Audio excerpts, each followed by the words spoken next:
নমস্কার বন্ধুরা, J cook and স্টাইলে সবাইকে স্বাগত জানিয়ে আজকে একটা নতুন ভিডিও তোমাদের সাথে শেয়ার করছি।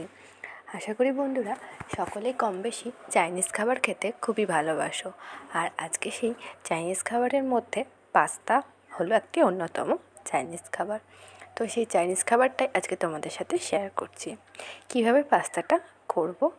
আর প্রথম থেকে শেষ পর্যন্ত ভিডিওটি স্কিপ না করে সম্পূর্ণটা দেখার অনুরোধ রইল। আমি কোনো ভেজিটেবল দিয়ে করছি না পাস্তাটা, আমি পাস্তাটা অন্যরকমভাবে করছি।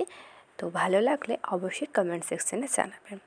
প্রথমে পাস্তাটাকে আমি সেদ্ধ করে নিয়েছিলাম, তারপরে আমি ঝারনার সাহায্যে অল্প অল্প করে তুলে জলটাকে ভালো করে ছড়িয়ে নিচ্ছি। আমার সম্পূর্ণ জলটা ছড়ানো হয়ে গেলে আমি হাত দিয়ে দেখে নিচ্ছি পাস্তাটা কতটা ভালো সেদ্ধ হয়েছে। এবারে আমি কড়াইতে সাদা তেল বসিয়ে দিয়েছিলাম, তোমরা চাইলে এখানে সর্ষের তেল ব্যবহার করতে পারো। আর দিয়ে দিয়েছিলাম কাঁচা লঙ্কা ভেঙে, আর দিয়েছিলাম কিছু রসুনের কুচি। আমার খুব ভালো লাগে রসুনের কুচি দিতে, আর তোমরা যদি পছন্দ না করো তাহলে ওটা স্কিপ করতে পারো। আর দিয়ে দিয়েছিলাম কুচি কুচি করে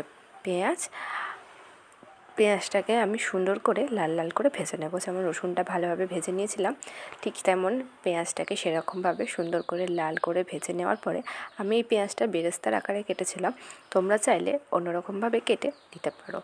এরপরে আমি পেঁয়াজটা ভালোভাবে ভাজা হয়ে আসলে দিয়ে দিলাম ওর মধ্যে পাস্তাগুলো, তারপরে পরিমাণ মতো নুন আর সয়া সস দিয়ে আমি পাস্তাটাকে ভালো করে মিক্সড করে নিচ্ছি। পাস্তাটা সম্পূর্ণ মিক্সড হয়ে আসলে ওর মধ্যে দিয়ে দেব টমেটো কেচাপ। আমি এখানে টমেটো সসটা পরিমাণ মতো দিয়েছি, তার কারণ আমি খুব একটা টমেটো কেচাপ পছন্দ করি না। তোমরা যারা ভালোবাসো তারা অবশ্যই দিতে পারো। আর এখানে আমি 2 থেকে 3টে লঙ্কা ফাটিয়ে দিয়েছিলাম। তোমরা যে যেমন ঝাল পছন্দ করো ঠিক সেরকমভাবে ঝাল দিয়ে অ্যাড করে খেতে পারো।